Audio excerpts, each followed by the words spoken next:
어떻게 계엄이 평화입니까? 그게 평화입니까? 일은 저질러 놓고 아무 일이 없으니까 평화라고요? 강도가 칼을 들고 찔르려 했으면 강도 아니겠습니까? 안 찔렀으니까 상처를 안 입었다고, 죄가 없다고요? 이런 몰상식한 사람이 어디가 있습니까? 저희들한테 있어서 이 계엄이라는 것은 소위 법 위에 군림하는 입법, 사법, 행정에서 입법부는 계엄의 영향을 받지 않아야 되는데도 불구하고 이 모든 게 한 사람의 권력에 의해서 좌지우지되는 사회. 저는 딸이 셋입니다. 딸들이 막 전화로 오고 아빠 5.18이 또 나버렸다고 막 계엄이 온다고 난리는 거예요. PTSD라면 PTSD인데 실제로 약간 굉장히 무리지어 있는 경찰이나 군인들을 보면 아직도 약간 공포감이 들기도 해요. 그 당시에 느꼈던 감정들이 막 떠오르면서. 네. 이제 제 모친의 경우를 설명을 드리면 제가 초등학교 4학년 때 부친이 돌아가셨어요. 조선대학교 교수. 어머니 혼자서 3남매를 키워요. 아 근데 이놈의 아들내미가 학생회장을 하겠다네.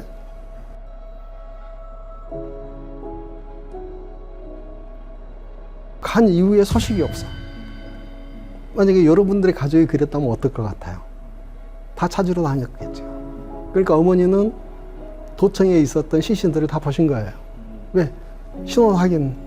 그때 당시에 광주에는 굉장히 흉흉한 소문들이 많았어요.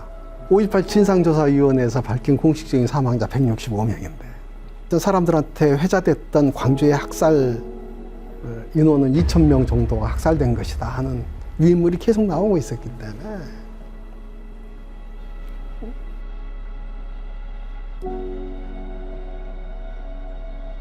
그러다가 이제 8월 중순 어느 날 어머니를 상무대 영창에서 미은회를 하게 됐어요.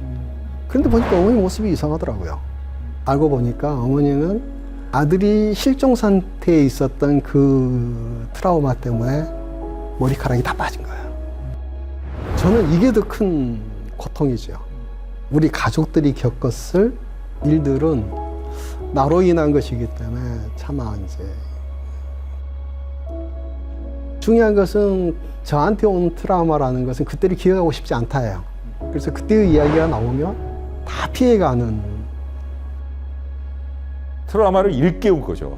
숨어 있었거든요. 사실 잊고 지냈어요. 아주 오래 잊고 지냈는데 그거를 다시 되살아나게 만들었다는 점에서도 죄를 진 겁니다.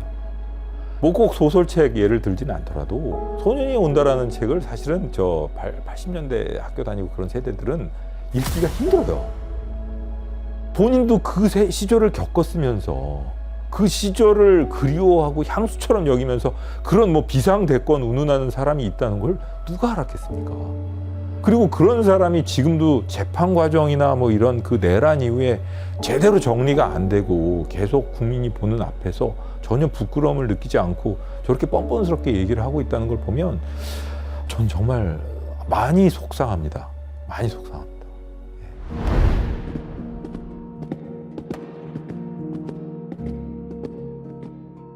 세미나를 하고 있었는데 이제 수업이 길어졌어요. 이야기를 하던 와중에 속보를 보게 됐죠.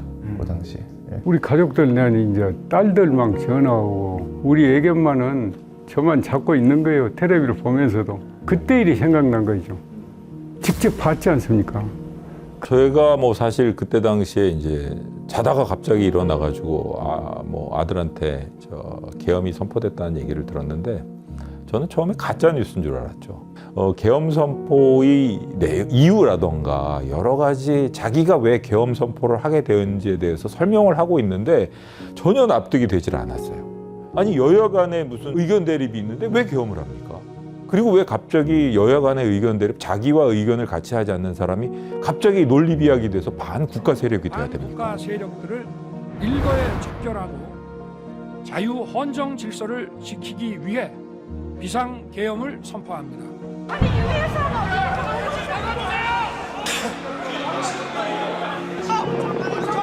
이제 헬리콥터 날아올 때 그게 이제 좀 되게 체감이 되더라고요.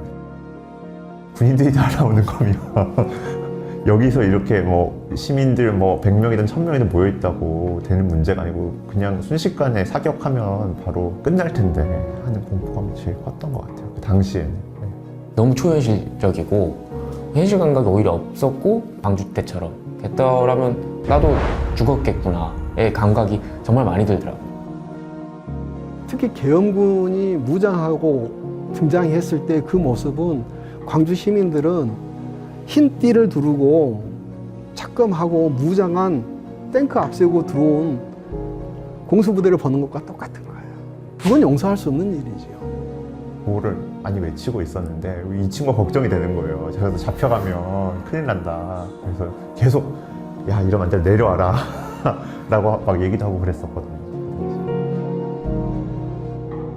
계엄에서 가장 큰 문제는 정부 외 행정부 외의 모든 기관을 해산하는 거예요. 특히 그 가운데 가장 큰 것은 영장 없이 체포 구금할 수 있다라고 하는 이 부분은 인권을 철저히 말살하는 것이죠.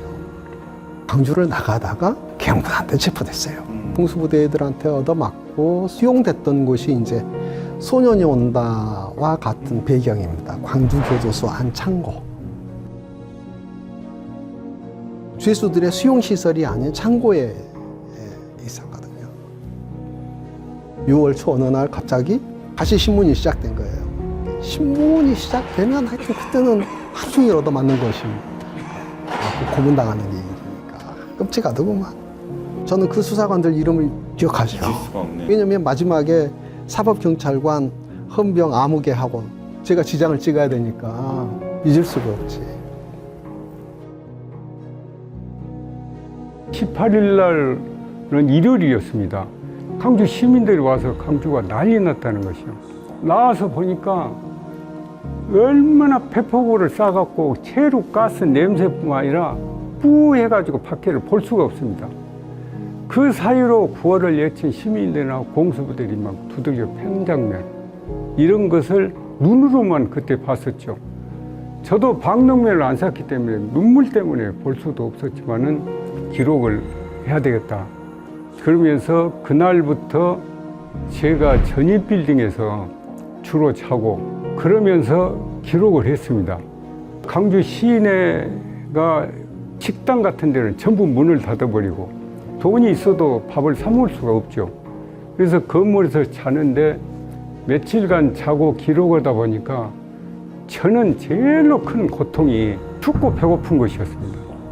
꼭 그때 경찰들이 기자들이 있으면, 특히 사진 기자들이 있으면 사과탄으로 굴려갖고 이 다리 밑에가 우두둑 난리가 납니다. 그래서 제가 지금 상처까지 입고 취재를 하는데 만약 공수부대가 어떤 놈이 사진 찍으면 저는 죽게 되어 있습니다. 요렇게 찍어야 됩니다. 그래서 5월 19일 날 젊은이가 끌려오면서 곤봉으로 맞는 장면, 또 페퍼보그 차 앞에서 두들겨 맞는 장면, 또 부부처럼 보인 사람들이 금남로에서 인도로 이렇게 오고 있는데 두들겨 갖고 피투성이가 된 장면, 이런 것 등등. 그러기 전에 분수대 근방에 지금 민주광장에는 수많은 시민 학생들이 집회한 장면, 그러기 다 기록을 했었죠.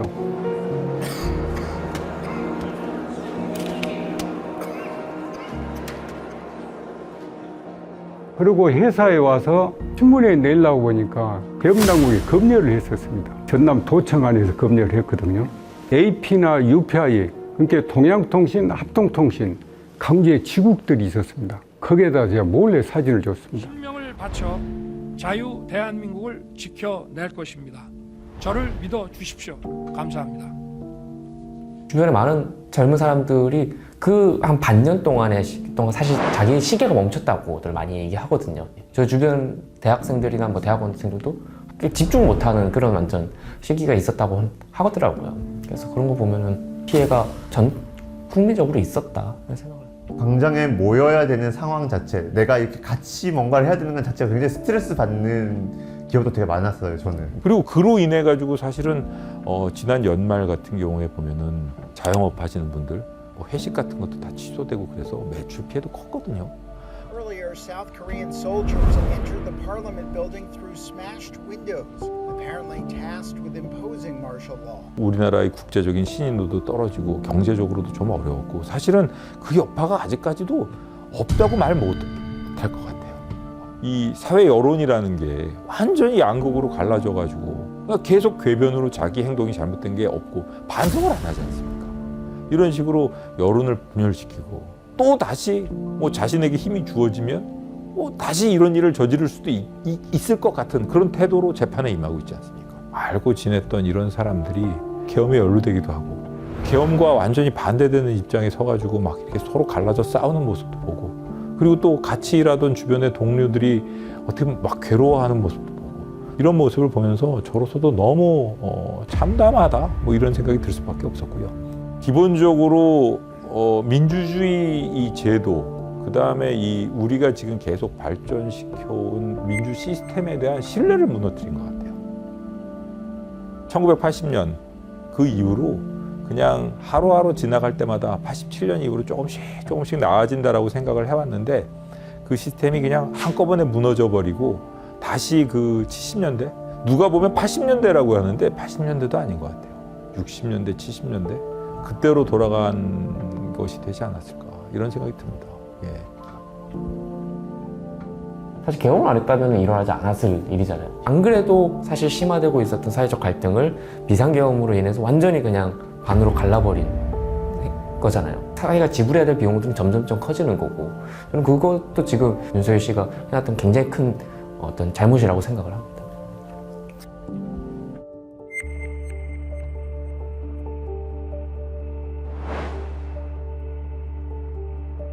완전히 말이 안 되는 이야기죠. 그 당시에 느꼈던 공포감이라는 게 갑자기 허구의 마음이 생겨난 게 아니잖아요. 지금 세상에 어떻게 계엄을 한답니까? 정권 유지역에서 저건 그럴 수가 없습니다. 입 달린 입으로 말한다고 해서 평화란 말을 그런 데다 쓴답니까? 그럴 수는 없죠. 그 계엄 당일에 느꼈던 공포감, 그다음에 해외에 알려야겠다는 생각, 그 당시 현장에서 있었던 어떤 긴장감, 저만 느낀 게 아니고 그 당시 현장에 있었던 또는 더 앞에서 이제 군경을 마주하고 있었던 시민들이 느꼈던 실체가 있는 진실이고 몇 시간인가 하는 게 중요한 게 아니에요. 중무장한 군이 국회를 점거하기 위해서 동원된 것을 국민 모두가 봤어요. 헬리콥터가 날아와서 군이 내려오는 것도 봤어요. 이걸 그냥 재미 삼아서 장난 삼아서 했다? 이건 아니죠. 서버실까지 침투한 것을 봤어요. 이게 점검하기 위한 것이었다? 이건 말이 안 되는 거예요. 대한민국의 군 통수권자가 그렇게 우스꽝스러운 이야기를 한다? 그 자를 대한민국 대통령으로 뽑은 국민들이 너무 억울할 것 같아요. 그 47%의 국민들을 바보 만드는 거예요. 말이 안 되는 겁니다. IMF 극복해왔고 수많은 국제사회의 위기들을 우리는 진짜 국민들이 온 힘을 합쳐서 이겨냈던 거예요. 그리고 어느 순간 보니까 선진국이 돼 있었던 거고 전 세계가 우리를 따라하려고 해요. 이거는 1980년으로 돌아가는 게 아니에요. 건국 초기로 가자는 것과 똑같아. 어떻게 그걸 용납을 해요?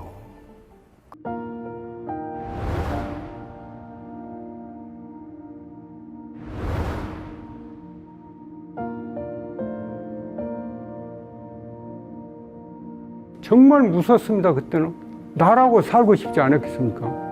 그러지만 내 손으로 기록해왔다는 그 마음으로 사진을 건물에서 숨어서 다 기록을 했습니다. 시민들의 승리를 본 광주 시민들은 계엄을 해갖고는 정권을 유지 못한다 이렇게 인식들을 다 하셨을 겁니다. 그래서 테레비를 보니까 시민들이 국회로 달라들고 그게 바로 대한민국 국민들의 시민 정신입니다.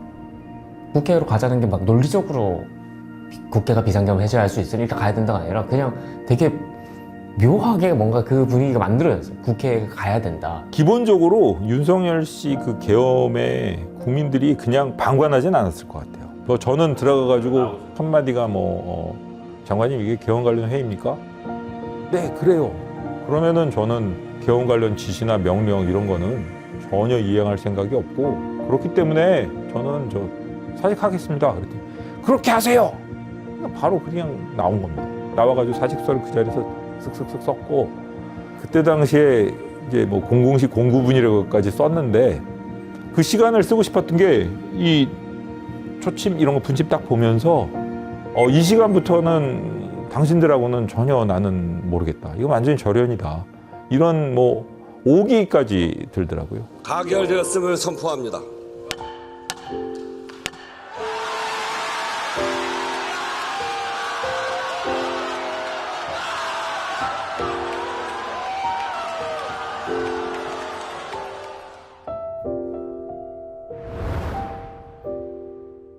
매우 불법적인 내란 사태였고 많은 시민들이 고통을 받았고 또 반복돼서는 안 되는 일이고 정치인이 이런 일을 해서는 안 된다는 거를 분명히 남기는 역사의 기록으로서의